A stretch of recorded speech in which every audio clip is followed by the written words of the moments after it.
open fire.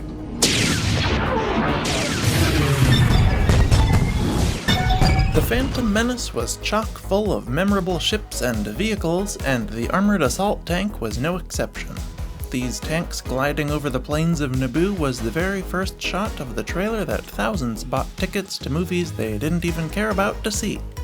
And it's still in use almost 25 years later, with a tank in a recent episode of Skeleton Crew taking clear inspiration from the AAT's main hull. There won't be any spoilers for the show if you haven't seen it, though I highly recommend you do, it's fantastic. But anyway, I'm Joey from Radio Free Coruscant, and this is everything there is to know about the AAT.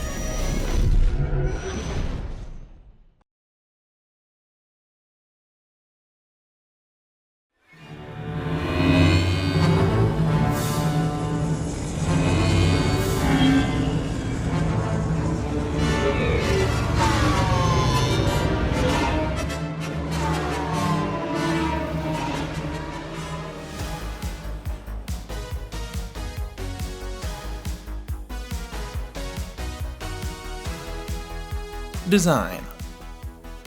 The Bactoid Armor Workshop Armored Assault Tank Mark I was a very unusually shaped vehicle. It had a half-circle shaped base with a large rounded body on top extending out to the rear. It had two arms on the sides tipped with its secondary weapons just above its power converters and repulsor lift stabilizers. The pilot's hatch was mounted at an angle on the front of the body, and the main hatch was sort of in the middle of the tank, just aft of the base. The base, by the way, held the AAT's tertiary weapons, a bank of 6 munitions launch tubes cut out of the front of it. The reloading process for these was tedious, so the whole base would be removed and swapped for a fresh one when the supply of shells was depleted to get the tank back to the battlefield much more quickly.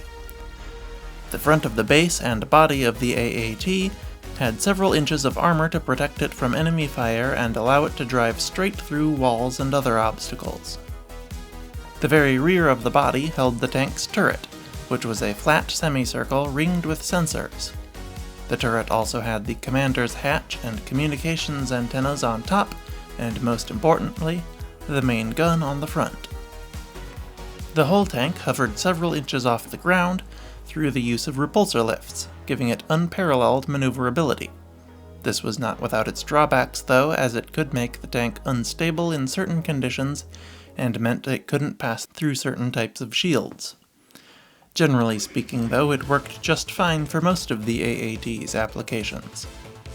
It had other weaknesses as well. EMP grenades dropped into its unlocked hatches would destroy an AAT's droid crew and disable the tank, often beyond repair, and a well-placed blaster shot straight down the barrel of the main gun could detonate its power cells, destroying it instantly. This was an extremely difficult shot though, and only the most skilled snipers could achieve it. Other than these handful of issues, the AAT was an incredibly dangerous threat to Republic infantry and armored vehicles alike. There were also a couple of derivatives of the AAT. The more well-known one was the DDT, or Defoliator Deployment Tank.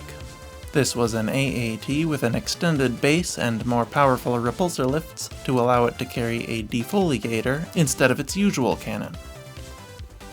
This was an artillery cannon that fired shells that would destroy all organic matter within its area of effect.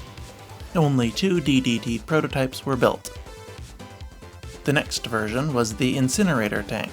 This was similar to the DDT with an extended base, but had a turret similar to that of the original AAT, though with a flamethrower instead of a cannon. There was also an Imperial Assault Tank, which appears to be an AAT embedded in a thick armored shell. Furthermore, the AAT was very clearly the inspiration for the hover tank seen briefly in Episode 4 of Skeleton Crew, but we don't know anything about that tank yet, including if it has any in-universe relation to the AAT. Behind the scenes, the AAT was originally supposed to be the Trade Federation's attack helicopter, though it eventually morphed into a tank during production. In 1995, Doug Chiang created 4 concept sketches for the AAT. George Lucas liked the iron-shaped hull of number 4 and the animalistic arms of number 2, so he had Chang combine them into a 5th design that would be refined into the design that we know today. Specifications.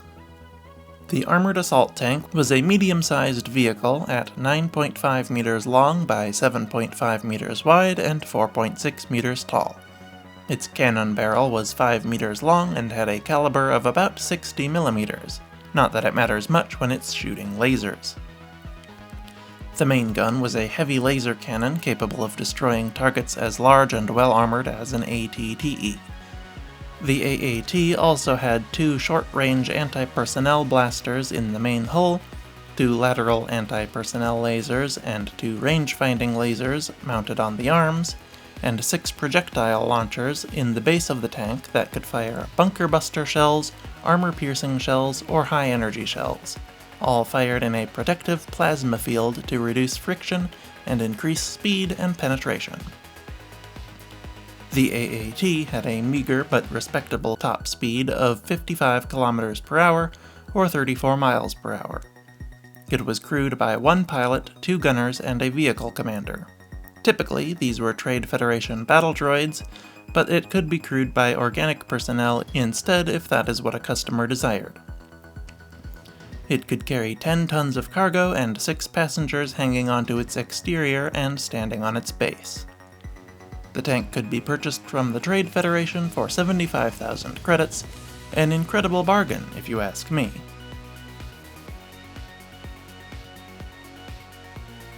History.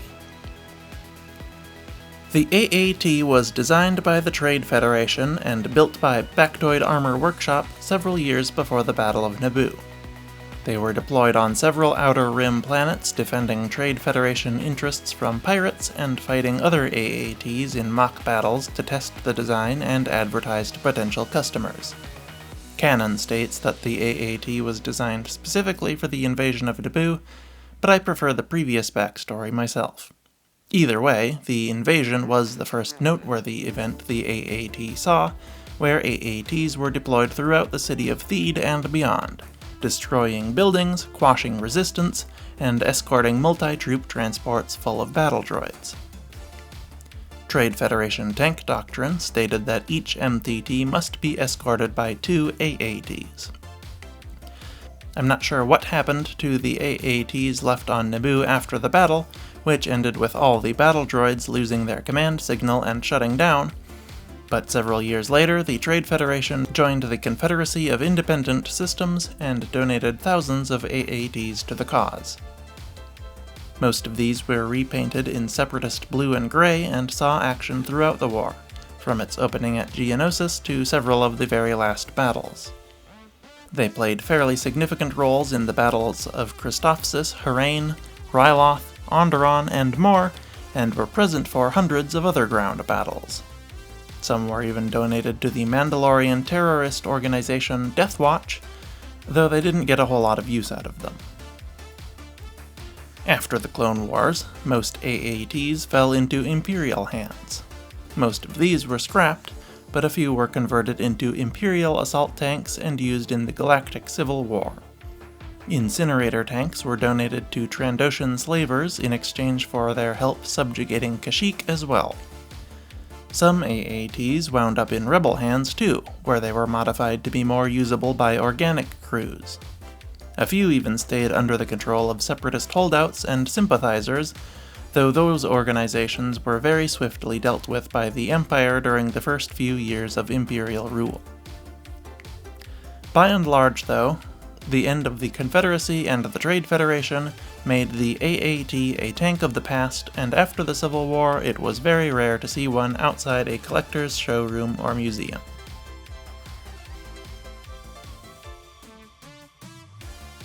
And that's everything there is to know about the Armored Assault Tank. Let me know what you think of this vehicle in the comments. It's one of my favorite ground vehicles in the galaxy, so I'm happy to have finally made a video about it.